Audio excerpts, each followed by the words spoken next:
The boy shoved a firecracker into a frog's mouth. In the next moment, the frog exploded and died. Just as he was about to do the same to another frog, his father rushed forward in terror to stop him. The boy tried to explain, but his father cut him off. "You've already offended the frog lord. Very soon, you'll face revenge. It can sense your location through your soul." The boy's friend trembled with fear and admitted they had already killed dozens of frogs.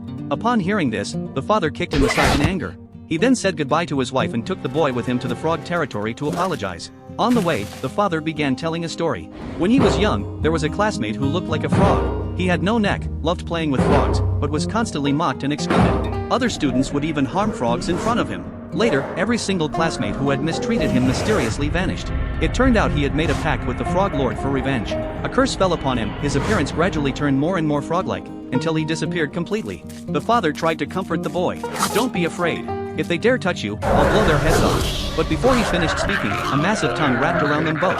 They were dragged into the swamp and taken deep into the frog lord's domain. All around, thousands of frogs gathered. To their shock, the frog lord was none other than the very boy who had once disappeared from his father's class. The frog lord sneered, "I once lived among humans, trying to get along, but all I received was ridicule and scorn. Now, you will vanish forever." The water began to bubble violently. From beneath the surface rose a colossal red frog. It opened its mouth. Inside were trapped humans, the father's former classmates, writhing in agony as if being burned alive. The frog lord grew ecstatic at the sight.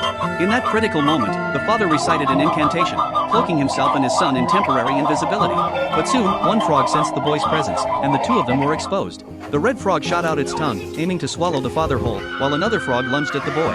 In the chaos, the father's pistol accidentally discharged. The bullet struck the frog lord, killing him instantly. With their leader gone, the frogs turned on each other, fighting savagely for dominance. Even the giant red frog joined the fray. Taking advantage of the chaos, father and son escaped. When they finally returned home, however, the father began eating strange, unsettling foods.